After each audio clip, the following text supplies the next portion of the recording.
Welcome to The Exchange with KB with your host, Kirill Bensonoff. Kirill talks to innovators and business leaders who share interesting stories of their success, overcoming challenges, and actionable advice you can learn from.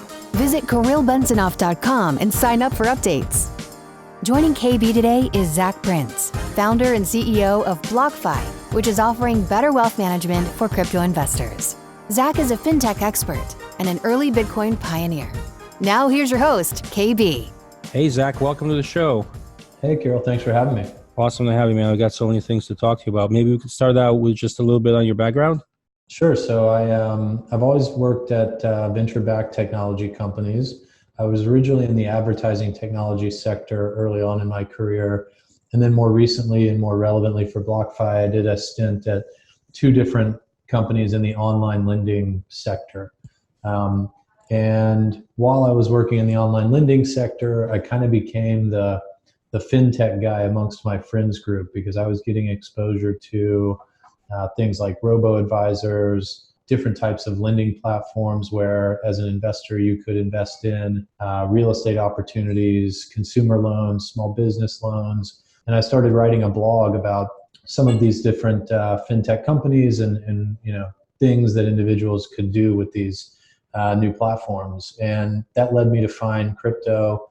I originally learned about Bitcoin in 2015, started investing personally and went down the proverbial rabbit hole of learning about cryptocurrency throughout 2015 and 2016.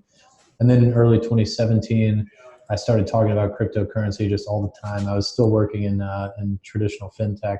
And at a certain point, my wife said, Zac, you're just always talking about like Bitcoin and Ethereum. And I don't really want to talk about it that much. So you should start going to some meetups.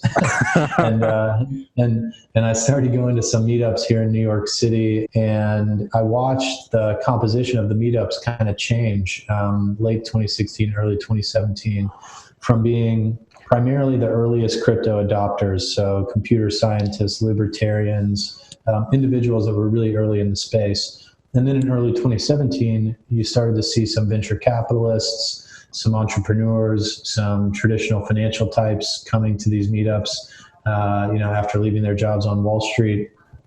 And things like the Enterprise Ethereum Alliance got announced, which was, Microsoft and SAP and other really big companies who were going to invest in blockchain technology. And I just decided that I had to get involved in the space full time. Given that I had been working in lending, debt and credit was the kind of first place that I started to think about. And that's what led us to start BlockFi. So BlockFi was your first company in the blockchain space? Correct. Can you think back, I just want to learn about how you came up with the concept of BlockFi, because, you guys were pretty early on. Now there's a number of companies doing this. You guys are one of the leaders, I believe. And I just want to kind of, if you could think back to was there an aha moment or was it a process or how did it work? Yeah, it was a little bit of both. So, I had been working in the online lending sector, and the general themes in that sector were that companies were emerging to provide different types of debt and credit products in areas of the market where banks had stopped participating. And so, obviously cryptocurrency was an area that banks weren't really participating in at all back then. And even now there's, very limited participation from the traditional banking sector. So that was, one trend that I was just very familiar with and believed would also be true for the crypto market. And then I had a personal experience. I wanted to kind of test this idea a little bit. I was working on buying a property in Texas, where I'm originally from. This is early 2017. I decided to list Bitcoin and Ethereum as assets on a financial statement that I submitted to a bank that I was trying to get a loan from to buy this property in Texas, just because I was curious what the bank would say. And not only did the bank say, we don't think these assets are actually worth anything. So, they count as a zero in terms of our view of your financials. But they also put me through additional compliance reviews because they were worried that I might be involved in some illicit activity. And, I had raised all these flags on their end because the only people that owned Bitcoin were drug dealers and money launderers. Right. And so that was kind of my light bulb moment, right? I was like, okay, these assets have gone up a lot in price. There's some incredibly potentially impactful things that could come out of this technology. And banks are definitely not going to be, supporting this market anytime soon. And that's what creates an opportunity for fintech companies like BlockFi. Awesome, man. I mean, that's a great story. Could you describe the BlockFi business model a little bit for the folks that don't know? Sure. So the BlockFi business model is that we're a financial services company focused on creating products that help crypto investors better manage their wealth. Right now, we have two products. One product that enables people that own cryptocurrency to earn interest on it. So it's kind of like a savings account from the traditional banking world. And a second product that enables people to get access to liquidity, so to borrow dollars based on how much cryptocurrency they own without selling their cryptocurrency, which is analogous to a securities-backed loan or a liquidity access line from the traditional financial world. So those are the products that we have today. They're growing really quickly. We have tens of thousands of clients on the platform, and in the future we're going to be launching additional products that are relevant to this customer group that we're serving. The first thing that we're launching this year is the ability to buy and sell crypto assets on our platform, and then next year we're going to launch a Bitcoin rewards credit card, where it'll function like a normal credit card, so like a Chase Sapphire Preferred or a Citi Cashback, except instead of earning airline miles or normal cash back based on how much you spend on the card, the rewards currency will be Bitcoin. So you'll get 1.5% cash back in what you spend on the card, but it'll be in Bitcoin. That's awesome. That's excellent, because then I think what that does for the people that earn those rewards. There's actually an upside, a downside as well potentially, but an upside is on the horizon potentially as well. Am I correct? Yeah, that's right. I mean, it's going to be a ton of fun advertising that product. We can kind of I can see the commercial in my head already, where you've got Bob, who uses a normal rewards credit card, and he only earned 1.5% last year. And then you've got Susan, who was earning her rewards in Bitcoin, and Bitcoin actually went up in price a lot, so her effective cashback rate was 10%. Right. So that's going to be a lot of fun. The other thing that's exciting about the card is that we're hopeful that it's going to be a really great way of providing an easy on-ramp for people who maybe don't own Bitcoin yet. We think that people who already own Bitcoin are going to be really excited about it. I'm one of those people. But we also think that for people who haven't taken the step of spending their own money to buy Bitcoin, onboarding them into the ecosystem through credit card rewards, which is something that they're probably already familiar with, is a really attractive value proposition. For sure. And you mentioned the first product. Will that be like an exchange in effect, or? Yeah, we're not building an exchange, so we're not going to be matching orders. It's actually going to look and feel a lot like the Cash App from Square. So when you buy or sell Bitcoin in the Cash App from Square, you're buying or selling directly from Square. And so on BlockFi, it's going to work the same way. There's only going to be one order type. You can either buy or sell at a certain price. The transactions will execute immediately, and we're not matching your order with another individual or institution on the platform. We're just acting as a market maker and buying and selling from our clients. So we're not really competing with exchanges, but we will be providing a similar functionality of being able to buy and sell crypto, and we'll have a fiat on and off ramp as well. Very cool. So in effect, somebody using the credit card, they earn the rewards, they can go right back to your platform and cash out to fiat if they'd like. Absolutely. And they can also, take the Bitcoin rewards that they're earning on the credit card, move them into the BlockFi interest account, and then earn interest on their Bitcoin that they got as a reward from spending money on their credit card. Cool. Oh, that's awesome, man. In your bread and butter business, which I believe is the crypto-backed loans, how do you guys make money? Do you take a percentage of the spread, or how do you guys make money in that business? Yeah, like most financial services, everything that we do is kind of a spread business model. So for the crypto-backed loans, and just so it's clear, a crypto-backed loan is an individual on our platform has, for example, 10 Bitcoin. 10 Bitcoin is worth $100,000 roughly at this point in time. They could borrow up to 50,000 USD from BlockFi. secured by their 100,000 of Bitcoin. And then we would charge them interest on the 50,000 USD that they've borrowed.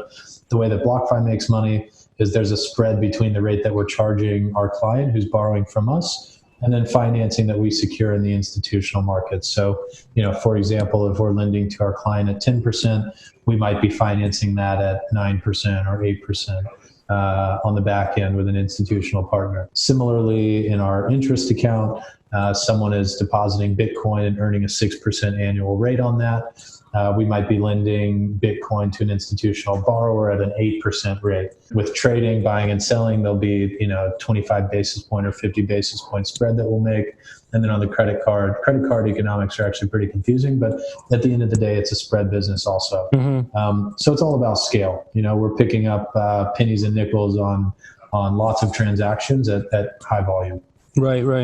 No, that's great. I mean, it looks like you guys are building a platform to do a bunch of different stuff. That's really excellent. Well, because you guys have a lot of visibility into what's going on. I wanted to ask you, what has changed? I mean, you went through like the hype of Bitcoin and crypto, right? 2017, and then obviously the crypto winter, quote unquote, and now we're in I don't know, spring or whatever time it is. I have lost track, but now kind of the price of Bitcoin has rebounded, and we see that the ecosystem is continuing to evolve. I mean, as far as like from the BlockFi point of view, do you guys see a shift? Like, is there more institutions coming in? Is there more consumers? Is it getting different in some way? Can you give your opinion on that?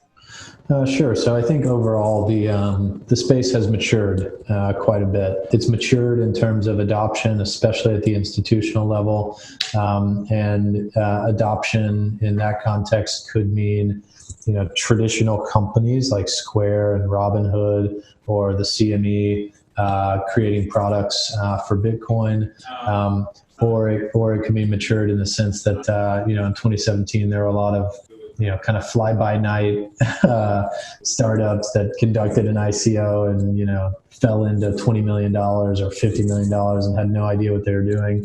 And some of them were fraudulent, and a lot of that has gone away. So the space has matured materially in that period of time. Another thing that's happened has just been a general continuing development around education and understanding.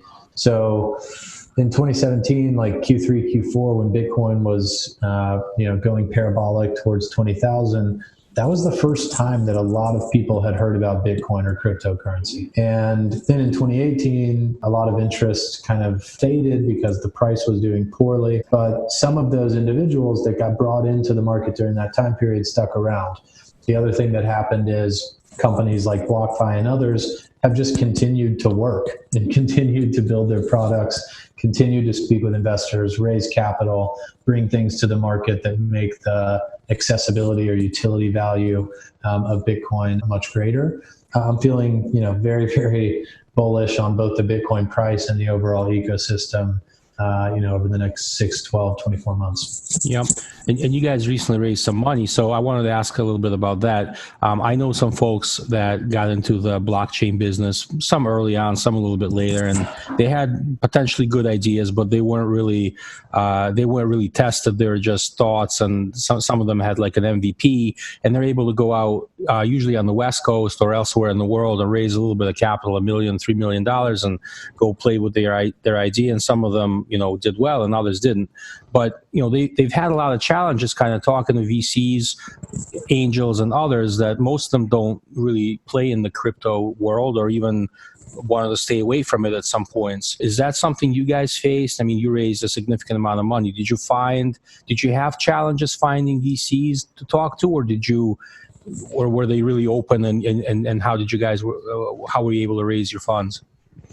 Sure. I mean, I'd say it was, it's been a bit of a mixed experience. Fortunately, I come from a, venture-backed company background. So I built a pretty solid network of VCs throughout the years. But in 2017, when we raised our seed round of funding, we were in this weird, almost kind of no man's land where, crypto companies didn't like us because we weren't doing an ICO because we thought that was a bad idea and didn't make any sense from a user's perspective. And traditional VCs didn't really understand the crypto space yet and weren't really, comfortable investing in it, or just a few of them were, not that many of them were. And over the last year and a half, leading up to our Series A round of funding, and we raised more capital in between, not only did we launch products into the market, show material success in terms of key KPIs like user growth and revenue, but also a lot of the crypto VCs have started getting really interested in just investing in equity the same way that traditional VCs do. And a lot of traditional VCs have started to understand the crypto ecosystem better, understand what the capabilities are, and get interested in investing in the space. So the lead investor in our Series A round is actually a venture firm called Valar Ventures, who exclusively invests in fintech companies. And we were actually the first investment that they've made that directly touches the cryptocurrency sector. That's Peter Thiel's company, right? Yeah, they're part of the kind of Peter Thiel umbrella network of venture firms. That's very cool. I mean, what do you think is kind of the biggest roadblock or the biggest thing holding back crypto adoption right now? It just needs to become more accessible. It needs to become more usable, and people need to continue to understand, why they should own any of it. I think that jumping into the deep end of the crypto pool can be really scary for people that don't own Bitcoin today. You try to read some stuff, and you might read that you have to get this hardware device and put your Bitcoin on it, and keep it in a lockbox in your basement, or you might read that the reason you should own Bitcoin is because the dollar is going to collapse. And I feel like there's been a little bit too much of this fear-based marketing from the crypto community. And I think that giving people a really easy way to access cryptocurrency that is familiar to them in terms of traditional products is something that the industry needs to continue to be focused on.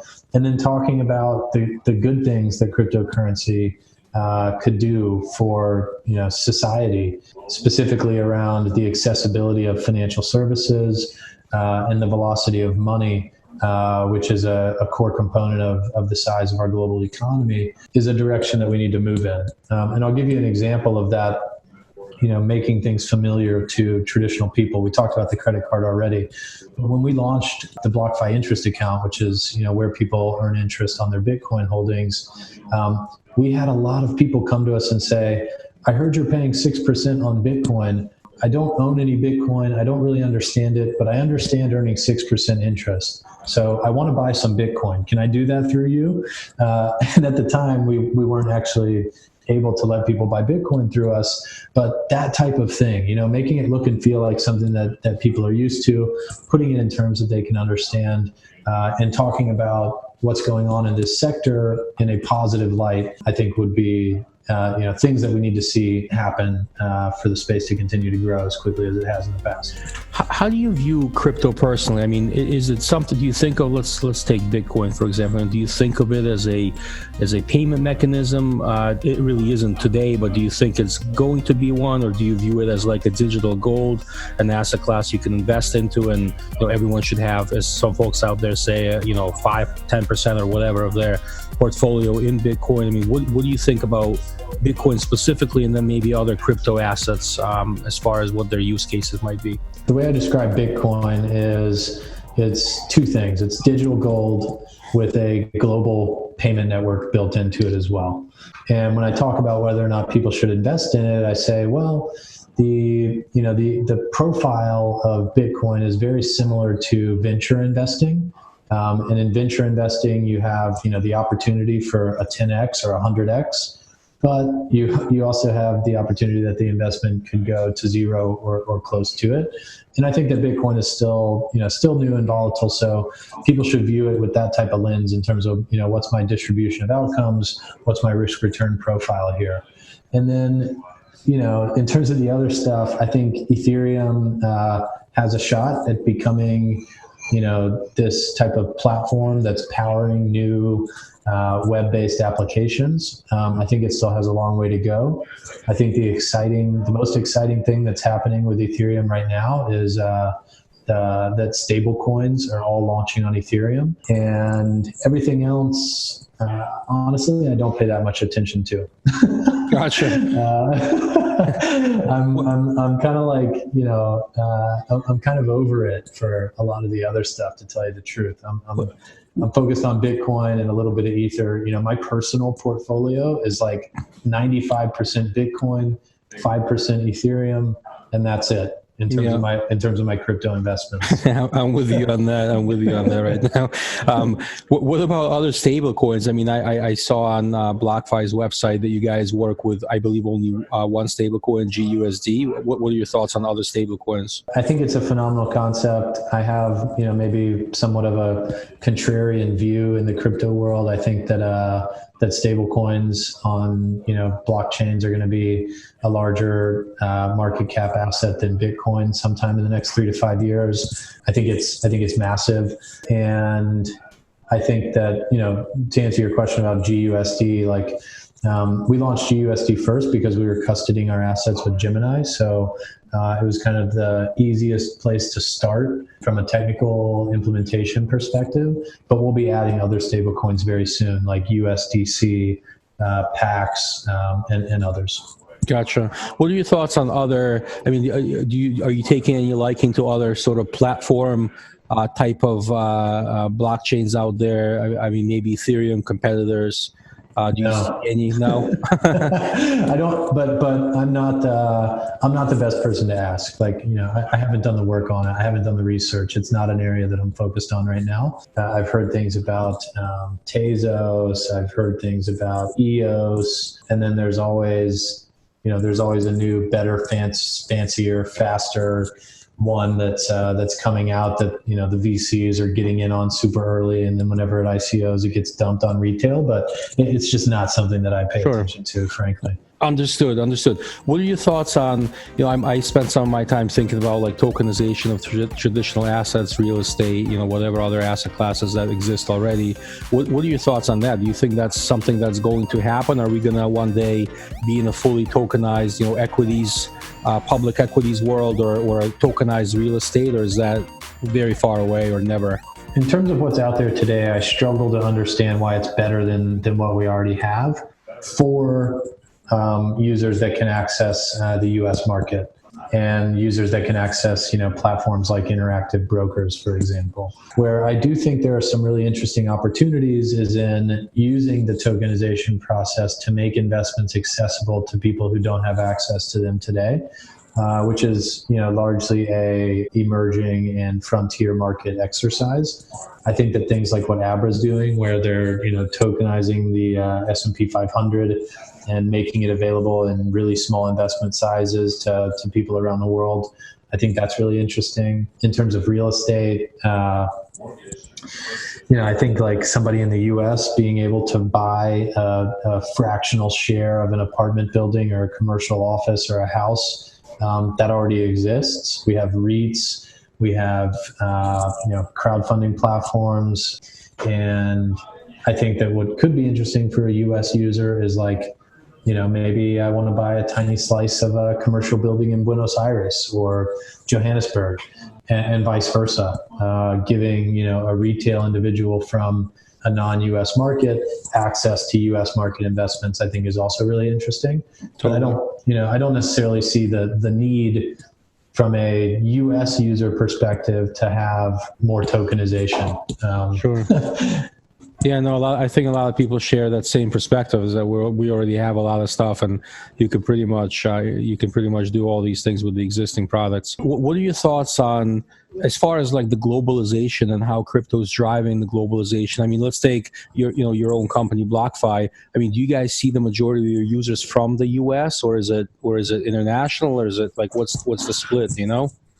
Yeah, I think that's one of the most exciting things about working in the crypto space. The fact that if you're using cryptocurrency to build your products, you can launch something at basically a global scale on day one is a game changer. A traditional financial services company could not do that because in order to transact with people in different markets, you need to have a local banking partner, a local payment processing partner.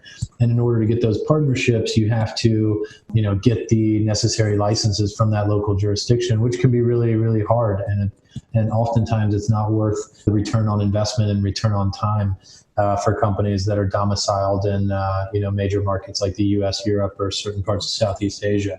So I think the fact that, at BlockFi, we already have clients from over 60 countries. We're focused primarily on the US market. 90% of our user base is from the US, but we have users from other countries, and we were able to do that with pretty minimal effort. That's a game changer. And we have international expansion as a focus on our roadmap coming up a lot sooner than it would be if we weren't using assets on blockchains as the primary currency within our applications. Yeah, it makes it a lot easier to launch, doesn't it? But from a personal perspective, sorry, one more point on that. Sure. From a personal perspective, the U.S. dollar is so dominant in the global economy, and governments and corporations have had access to U.S. dollars and U.S. dollar denominated capital markets for a really long time. Governments and companies could borrow dollars or save in dollars for a long time now. Retail individuals have not had access to that. So it's really, really powerful, this concept of someone in Argentina being able to borrow in dollars or save in dollars and get access to the same rates that U.S. individuals do. And that truly is something that is new, unique, and very, very powerful. Transacting on blockchain networks is what makes it possible. It's funny you should bring up Argentina, because I just recently read that they passed a law that basically capital controls. Right. Prohibits people from buying, I think, more than $10,000 worth of USD with the local currency. So what you're saying is, in fact, if we have the blockchain, individuals have the ability to bypass those banks altogether. Am I right? Individuals, companies, yeah, absolutely. Right. All right, yeah, no, that's really exciting. And so how would that work practically? I just kind of walk through it. So somebody in Argentina, they have local currencies, pesos. In Argentina, I can't remember. Argentinian peso, yeah. Yeah. So they have local currency, and let's say they wanted to denominate, to exchange it, to buy dollars basically with the local currency, and then put it into a savings account. What would be the process, in the best case scenario? How would it work with the blockchain? Yeah, so I think what you're going to see, and what we're already seeing, is that local markets will have exchanges that provide fiat on and off ramps into Bitcoin or Ethereum. And so, the local exchange in Argentina, that individual with pesos could go to their local Bitcoin exchange, send their pesos to that exchange, and then get their hands on Bitcoin or get their hands on Ether. Once they have that, they could come somewhere like BlockFi, swap the Bitcoin or Ether for dollars, and now they have a dollar, denominated savings account. Gotcha. So it's a two-step process, and it's funny because it's the opposite of the problem you hear about in the Bitcoin world, which is, we need more on-ramp, we need more fiat on and off ramps into Bitcoin. But I think at some point in time in the future, you'll see Bitcoin being used as an on and off ramp to the dollar from people in countries where they don't have easy access to the dollar, or they have capital controls like what you're seeing in Argentina now. You may very well be right. What are your thoughts on the current state of flux as far as regulation and as far as it kind of relates to Libra? So after Facebook, announced Libra, there was all of this regulatory conversations within the Congress, and for those that they're not really up for on the latest news. I guess the Libra Foundation is based in Switzerland, and obviously Facebook is the main sponsor. There's other partners, but they're mostly based in the U.S. I think there's some international ones, but I think there's some of the folks involved in regulating financial services are kind of up in arms about Facebook, I mean, it's really not Facebook, but they're saying that Facebook is creating an alternate currency. They're going to bypass the sovereign currency, the US dollar, and create their own currency. I mean, are you worried about this, or is this a normal progress for crypto? Well, first off, that's definitely what Facebook is trying to do. Second, I think that it's definitively a good thing for the cryptocurrency sector. Even, whether or not Facebook ever actually launches Libra, it's a very good thing for the sector because it brought an increasing amount of attention to Bitcoin in the cryptocurrency sector. And it's also gotten attention from, a lot of companies who, for example, are partners in the Libra Association. In terms of whether or not I'm concerned about it, I don't think it's going to happen in the U.S. I think that the U.S. regulators are not going to allow a company that's as powerful as Facebook and a company that has, the recent kind of marks on its track record in terms of data privacy and other things like Facebook to do it. I just don't think they're going to allow it. That's my personal opinion. We'll see what happens, but it's a very powerful idea. And just the fact that, we're having the conversation about a company creating, basically its own currency, and governments like, the strongest government in the world, the U.S. government, are scared by it is really interesting. It's an interesting time to be alive. Yeah. It's an interesting story to watch. For sure. Do you think we're kind of moving towards a sovereign cryptocurrency? I think China has been talking about releasing one, or should be close to releasing one, according to what I read. For sure. Other countries. Yeah, for sure. I don't know if we'll be able to call it a cryptocurrency. I think there's some implications in the word crypto that, probably won't be there when it's a sovereign currency. But yes, it will absolutely happen. There's no reason why it wouldn't. I mean, it's a no-brainer. What do you think as far as regulation? I just want to go back to that for a second, because I noticed on your website earlier that, for example, the stablecoin deposits are only for non-U.S. residents, and I presume that has something to do with the regulation. But and maybe you could talk a little bit about that. But what do you think there are? I mean, high-level things that U.S. can do better to kind of spur innovation in the sector a little bit more? Yeah, I mean, it really comes down to clarity. Regulators are always a little bit behind technological innovation. Right now, stablecoins are still in the process of being understood by regulators here in the U.S., but I think we're making a lot of progress on that. We've actually started to make GUSD deposits available to some U.S. residents as part of a beta period because our own internal regulatory comfort with it has increased pretty dramatically over the last month or so. Gotcha. But there's a mismatch, right? Like BlockFi, we have some licenses at the federal level, we have some licenses at the state level. We have to spend, we've got this whole part of our business, the compliance and regulatory side, that we have to, manage and spend a lot of time and resources on that different types of companies don't. So, fintech startups are unique in that regard. So it's, we'll see how it goes. Overall, I think the U.S. has done a great job, though. They haven't stopped or outlawed cryptocurrency. It's been on a kind of steady progression towards clarity. So overall, I'd say they've done as good as they can. They have a tough job. As far as like regulatory, I mean, I've kind of always felt that in U.S. we're a little bit over-regulated in the financial services space. I do understand that U.S. has the biggest capital market and stability is extremely important.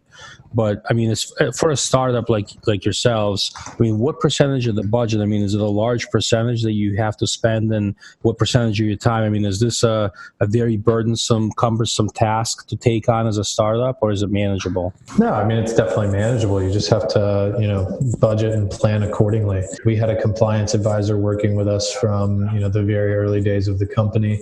He's now our full-time chief compliance officer. Before we made a single loan, there were licenses that we needed to receive. Fortunately, we had a background in, this type of lending. So we came in eyes wide open in terms of knowing what we needed to do. But I don't know, probably somewhere between 10 to 20% of our capex goes towards various legal and licensing and staffing for regulatory compliance. Yeah, that's definitely sizable. Definitely sizable. What's next for BlockFi? I mean, you mentioned you're working on some new products. I mean, what's next for you guys this year or next? So I mentioned we're rolling out 2 new products over the next 18 months. The ability to buy and sell, and then the Bitcoin rewards credit card. We're also going to, start focusing a little bit on markets outside the U.S. and traveling a bit more. So other than that, just growing the team, keeping everybody happy and motivated. Nice. Zac, you've done great things. You showed me the beautiful office before we started the interview. I wish you guys the best of luck. Everyone out there, check out BlockFi.com, and thank you so much for coming on. Yeah, thanks for having me. Appreciate it, Kirill.